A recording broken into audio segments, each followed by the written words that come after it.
Most of you probably know this from my last talk, but for those of you who don't know, there was a time in my life when I wasn't doing good. Like for real. I struggled hard.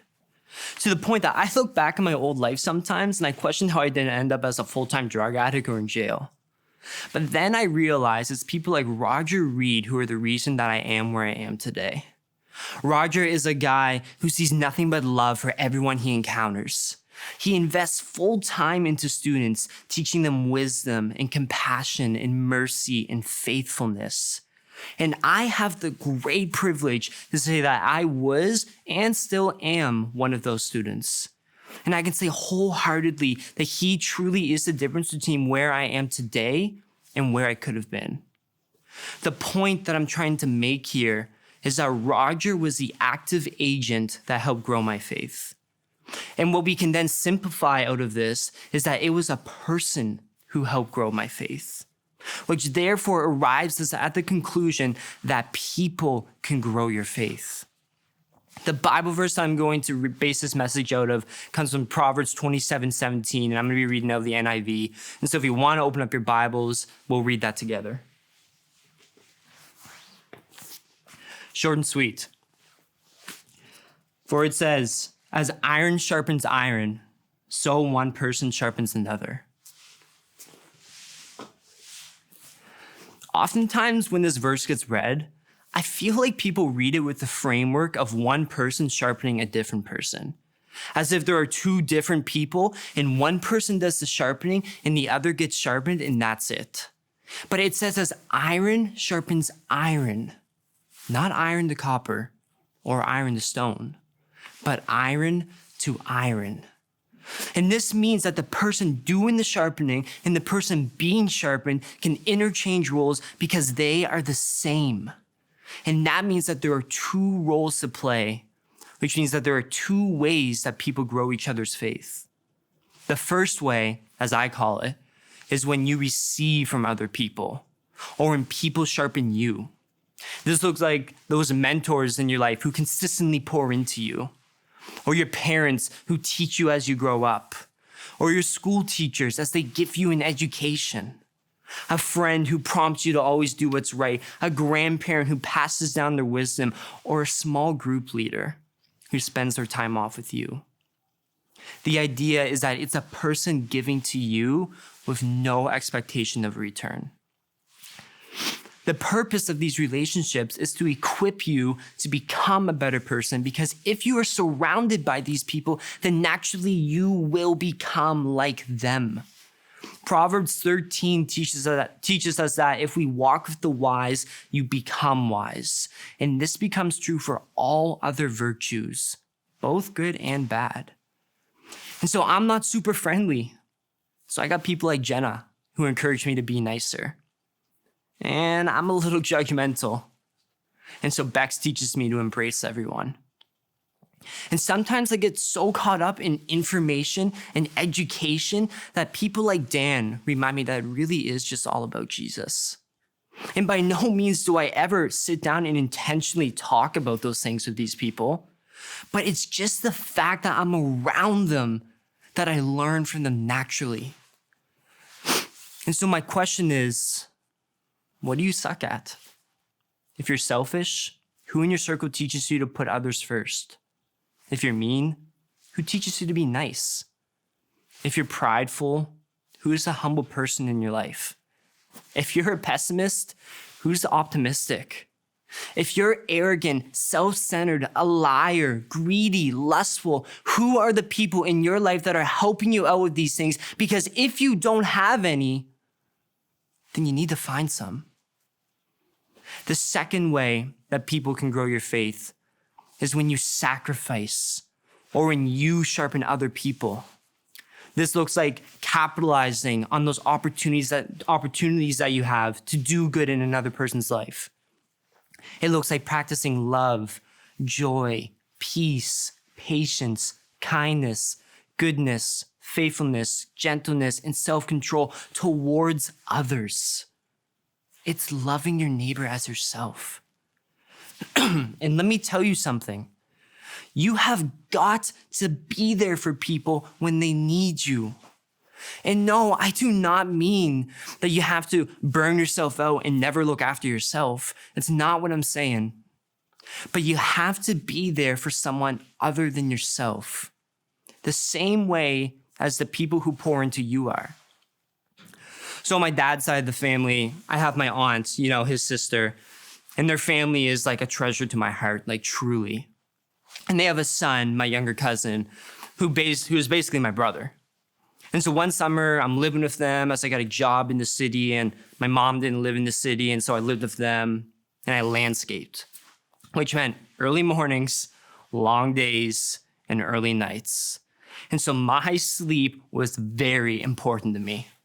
And so one night I'm sleeping and all I hear is, Dev. And it was my younger cousin. And I'm already fuming because she just woke me up and I worked the next day. But I was like, you know what? Maybe if I just don't say anything, he'll leave. But again, Dev. And I was like, oh my gosh, man. And I turned around and I was like, what, dude? And guys, when I turned around, oh man, he was beat. Like I'm talking lips are all swollen, blood all over his face, black eye. I'm just like, yo, what happened, bro? And he's all like, man, I did something stupid and these guys found me and I was sitting on a roof and they dragged me off the roof and they gave me the beats and then they left. And honestly, at this point, I'm just still pretty mad that he woke me up. So I'm like, all right, man, well, are you good? And he's like, yeah, man, I'm good. Just sucks, And I'm like, all right, but you're good. And he's like, yeah. Now I'm like, okay, peace out. Talk to you tomorrow. And I just roll right over. And I can just feel him standing there still. But I'm just like, you know what? Maybe if I just stay still, he'll just leave. And so he stays for a couple seconds. And sure enough, he dips out. Guys, I think about that story sometimes. And when I do, I kick myself in the butt for it every time, for just dismissing him like that. Let me tell you something. I know this dude. Like I know him. He's like my brother. And I know he didn't just come into my room to tell me that he got jumped and then leave. He came into my room because he was hurting. Yes, physically, but more so mentally and emotionally. And I just blew him off. I'm lucky. I'm so close to this dude that didn't seriously damage our relationship. But if that was someone else, man, it could have caused some serious hurt. And it's like, why did I even do that? Because I'm selfish. Because all I thought about in that moment was me. I didn't put his feelings over mine. And so my point with this story, guys, is that you will have brothers and sisters and cousins and friends who come to you when they are hurting. And you have two options. You can think of yourself first, like I did, which I promise will bring out no good. Or you can think of others first. You can sacrifice for another person. And sacrificing is not a new concept, guys. It's found all over Jesus' ministry. And so in university, I took an inductive Bible study class where I literally just studied the structure of the Bible. Like that was it.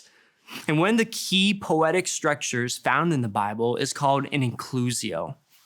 It's where a story starts and ends in a very similar way, signifying that everything in between is not only very important, but also closely related to the beginning and the end themes.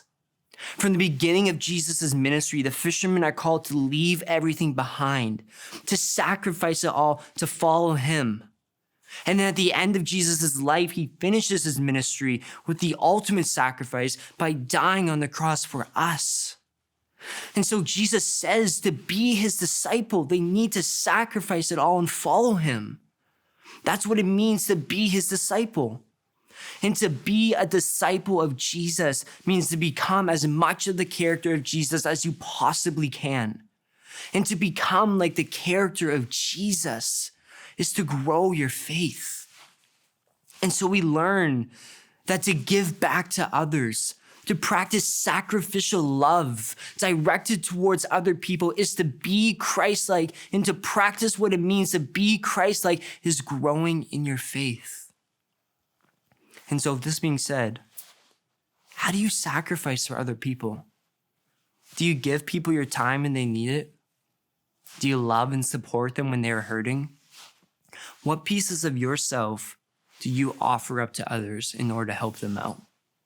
Because if people are going to help grow your faith, you can't just take from people, you have to give it back too. I had an opportunity to give back to my cousin in a real meaningful way, and I didn't. I didn't even give him a couple minutes of my time, let alone love on him. Man, don't be like me. And so as a quick recap for everything that I just said, people can grow your faith first by when you receive from them. When they influence and teach you virtues and skills and habits that you may lack in. And secondly, people can grow your faith when you give to them. When you sacrifice a piece of yourself in order to help another person out. When you are practicing what it means to be a disciple of Christ. And so what do you do with this information? Firstly, you need to seek out older and wiser people in your life who can pour into you. If you're struggling to figure out who that is in your life, I know personally, I would love to talk to anyone, any of you, about who that could be. And I'm sure that Bex or your small group leader would too. And second, you need to practice sacrificing for other people. Maybe you and a friend decide you're going out to do something together for someone else. Maybe you write a little sticky note in your school book that reminds you to give back. Maybe you look at your friend group and think about who could use a little extra love these days. There's so many ways to do this. Just get creative with it, guys. And again, we are here to help you out if you're struggling to figure it out. You know, to loop back to my story about Roger from the beginning, as many of you know, Roger was the reason that I moved out to BC a couple of years ago as a means to help change my life. And it did change my life. Like, I found Jesus and my faith journey began. But let me ask you one last thing. Do you possibly think, like seriously, like do you possibly think that I left my safety, my comfort, my home, my friends, my memories, my entire life simply because somebody asked me to? Nah. I left all that because Roger asked me to. And if you can hear all that and still not understand how important people are to grow in your faith, then I don't know. But believe me when I say that people are going to be one of the most influential components to growing your faith.